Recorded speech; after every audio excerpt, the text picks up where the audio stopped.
আসসালামাইকুম। আমি এখন খাসির মাংস রান্না করব আজকে। তার জন্য প্রথমে আমি মাংসগুলো পাতিলে নিয়ে নিলাম। আজকে মা খায়া রান্না করব, তার জন্য আমি এটার মধ্যে মশলা দিয়ে দিব।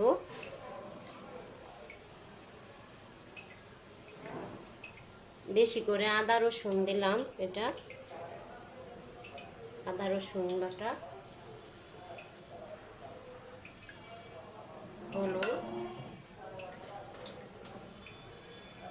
ধনিয়া, মরিচের গুঁড়ো,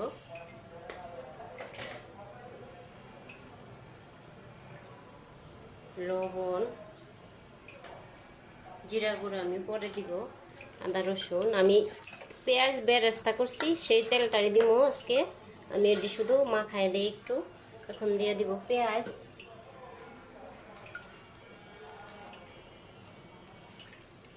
পেঁয়াজ বেরেস্তা দিব পরে। আর পেঁয়াজ বেরেস্তার গরম তেলটা দিব এটার মধ্যে। এখন শুধু চুলায় বসাই দিই, একটু পানি দিয়ে দিই। এখন তেল দিয়ে দিব, চুলার মধ্যে বসাই দিলাম।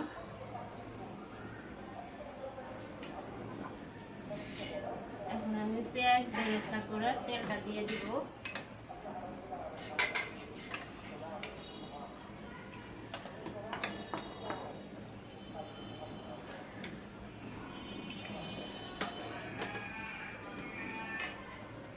সেই তেলটাই দিয়ে দিলাম।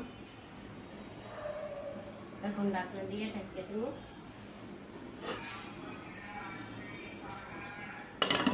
ভালো করে আমি কষায়া পেঁপে দিব। সবাইকে খাসির মাংসটা দেখাই দিই। মাংসটা একেবারে কষানো এসে গেছে। এখন আমি দিয়ে দিব পেঁপে। পেঁপে দিয়ে দিই। খাসির মাংসের মধ্যে অনেক চর্বি তেল থাকে, একটু সবজি আলু পেঁপে দিলে খাইতে ভালো লাগে। এখন আমি নাড়া দিয়ে দিব।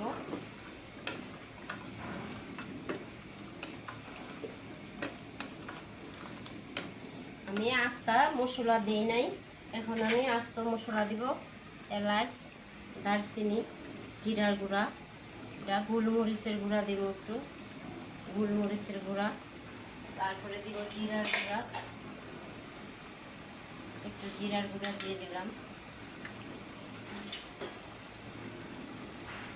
আর একটু ভালো করে নাড়া দিয়ে দিই। নাড়া দিয়ে এখন আমি ঝোল দিয়ে দিব। একটু গরম পানি করে দিব আজকে। এই পাশের চুলায় আমি পানি গরমে বসাইছি, গরম পানি দিয়ে দিব আজকে। আর একটু ডাইকা দিই। এখন আমি 2টা তেজপাতা দিয়ে দিব। একটু কাটটা দিই ছোট ছোট করে। তেজপাতা দিয়ে নাড়া দিয়ে এখন আমি ঝোল দিয়ে দিব। পানি গরম করছি এ পাশের চুলায়, এই যে গরম পানিটা দিয়ে দিলাম।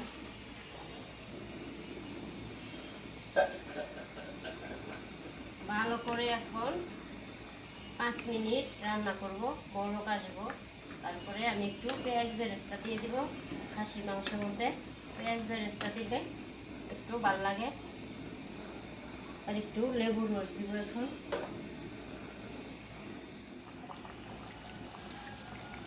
সবাইকে দেখাই আমার খাসি মাংস তরকারিটা একেবারে হয়ে গেছে। এই যে দেখেন, আপনাদের কাছে থেকে দেখাই দিই।